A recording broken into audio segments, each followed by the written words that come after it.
ಮಲಪ್ರಭೆ ಮಡಿಲು ಸುದ್ದಿವಾಹಿನಿಯ ಸರ್ವ ವೀಕ್ಷಕರಿಗೆ ನನ್ನ ಅನಂತ ವಂದನೆಗಳು. ಈ ಹಿಂದೆ 4ನೇ ತಾರೀಕಿನಂದು ನಮ್ಮ ವಾಹಿನಿ ಮೂಲಕ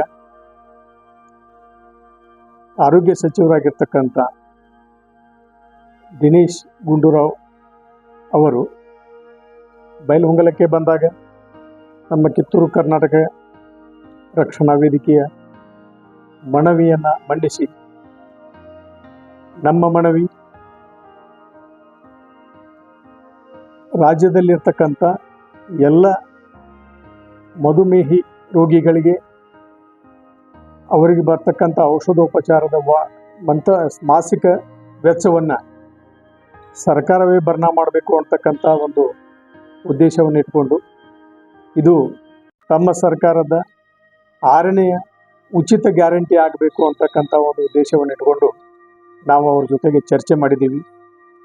ಆ ವಿಷಯಕ್ಕೆ ಮಾನ್ಯ ಸಚಿವರು ಸ್ಪಂದಿಸಿ ಇಷ್ಟರಲ್ಲಿಯೇ ಈ ಒಂದು ಯೋಜನೆ ಜಾರಿಯಲ್ಲಿ ಬರಲಿದೆ ಅಂತಕ್ಕಂಥ ಒಂದು ಆಶ್ವಾಸನೆಯನ್ನು ಕೊಟ್ಟಿದ್ದರು. ಅದೇ ಪ್ರಕಾರ ಅವರು ನಿನ್ನೆ ದಿನ ಮಾಧ್ಯಮಗಳಿಗೆ ಗೃಹ ಆರೋಗ್ಯ ಯೋಜನೆ ಇದಕ್ಕೆ ಸಚಿವ ಸಂಪುಟದ ಅನುಮೋದನೆ ಸಿಕ್ಕಿರುವುದರಿಂದ ಇನ್ನು ಮುಂದೆ ಜನಸಾಮಾನ್ಯರ ಮನೆ ಬಾಗಿಲಿಗೆ ಆರೋಗ್ಯ ಸೇವೆಯನ್ನು ತಲುಪಿಸ್ತಕ್ಕಂಥ ಗೃಹ ಆರೋಗ್ಯ ಯೋಜನೆಯನ್ನು ಇಷ್ಟರಲ್ಲೇ ಜಾರಿಗೆ ತಂದು ಮಧುಮೇಹಿ ರೋಗಿಗಳಿಗೆ, ಅಂದರೆ ಡಯಾಬಿಟಿಸ್ ಕಾಯಿಲೆ ಇರ್ತಕ್ಕಂಥವರಿಗೆ 3 ತಿಂಗಳಿಗೆ ಬೇಕಾಗುವಷ್ಟು ಗುಳಿಗೆ, ಔಷಧ ಇತ್ಯಾದಿ ಔಷಧೋಪಚಾರಗಳನ್ನು ಅವರ ಮನೆಗೇ ತಲುಪಿಸ್ತಕ್ಕಂಥ ಒಂದು ಮಹತ್ವಾಕಾಂಕ್ಷಿ ಯೋಜನೆಯನ್ನು ಜಾರಿಗೆ ತರುವುದಾಗಿ ಅವರು ಪತ್ರಿಕಾ ಮಾಧ್ಯಮದಲ್ಲಿ ಇದನ್ನು ವಿಷಯವನ್ನು ಬಿಡುಗಡೆ ಮಾಡಿದ್ದಾರೆ.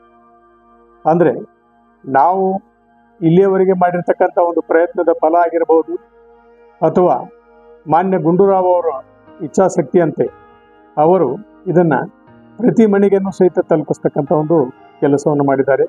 ಅವರಿಗೆ ನಮ್ಮ ವಾಹಿನಿ ಮುಖಾಂತರ ಮತ್ತು ರಾಜ್ಯದ ಎಲ್ಲ ಮಧುಮೇಹಿ ರೋಗಿಗಳ ಪರವಾಗಿ, ಮಧುಮೇಹಿ ಕಾಯಿಲೆಯನ್ನು ಇರ್ತಕ್ಕಂಥವರ ಪರವಾಗಿ ತುಂಬು ಹೃದಯದ ಕೃತಜ್ಞತೆಗಳನ್ನು ಸಲ್ಲಿಸ್ತಾ ಇದ್ದೀವಿ. ಇವರ ತಂದೆ ದಿವಂಗತ ಆರ್ ಗುಂಡೂರಾವ್ ಅವರು ಹಿಂದೆ ಮುಖ್ಯಮಂತ್ರಿಗಳಾಗಿದ್ದಾಗ ರಾಜ್ಯದ ಜನತೆಗೆ, ಅಂದರೆ ಕೃಷಿ ಪಂಪ್ಸೆಟ್ಟುಗಳಿಗೆ ಉಚಿತವಾದಂಥ ವಿದ್ಯುತ್ತನ್ನು ಕೊಡ್ತಕ್ಕಂಥ ಒಂದು ಯೋಜನೆಯನ್ನು ಆವಾಗ ಅವರು ಜಾರಿ ಮಾಡಿರ್ತಕ್ಕಂಥದ್ದು. ಅದು ಇಲ್ಲಿ ತನಕನೂ ನಡ್ಕೊಂಡು ಬಂದಿದೆ. ಅವರ ಆ ಒಂದು ರೈತರಿಗೆ ಕೊಟ್ಟಂಥ ಕಾಯಕಲ್ಪ ಇವತ್ತಿಗೂ ಸಹಿತ ರೈತರಿಗೆ ಒಂದು ಕಣ್ಮಣಿಯಾಗಿದೆ.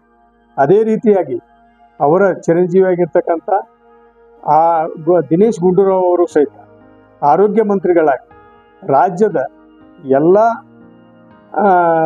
ಮಧುಮೇಹಿ ರೋಗಿಗಳಿಗೆ, ಅಂದರೆ ಡಯಾಬಿಟಿಸ್ ಕಾಯಿಲೆ ಇರ್ತಕ್ಕಂಥವರಿಗೆ, ಅವರಿಗೆ ಬರ್ತಕ್ಕಂಥ ಮಾಸಿಕ ವೆಚ್ಚ ಇರ್ಬೋದು, ಎಲ್ಲನೂ ಸಹಿತ ಅವರು ಸಂಪೂರ್ಣವಾಗಿ ಆ ವೆಚ್ಚವನ್ನು ಸರ್ಕಾರದ ವತಿಯಿಂದ ಭರ್ನಾ ಮಾಡ್ತಕ್ಕಂಥ ಒಂದು ನಿರ್ಧಾರವನ್ನು ತಗೊಂಡಿದ್ದಾರೆ. ಈ ಒಂದು ಹಂತದಲ್ಲಿ ಮಾನ್ಯ ಮುಖ್ಯಮಂತ್ರಿಗಳಾದಂಥ ಸಿದ್ದರಾಮಯ್ಯನವರಿಗೂ ಆಯ್ತು, ಆರೋಗ್ಯ ಸಚಿವರಾಗಿರ್ತಕ್ಕಂಥ ಗುಂಡೂರಾವ್ ಅವರಿಗೆ ಆಯ್ತು, ನಾವು ನಮ್ಮ ವಾಹಿನಿ ವತಿಯಿಂದ ಮತ್ತೊಂದು ಸಲ ತುಂಬು ಹೃದಯದ ಕೃತಜ್ಞತೆಯನ್ನು ಸಲ್ಲಿಸ್ತಾ ಇದ್ದೀವಿ. ನಮಸ್ಕಾರ.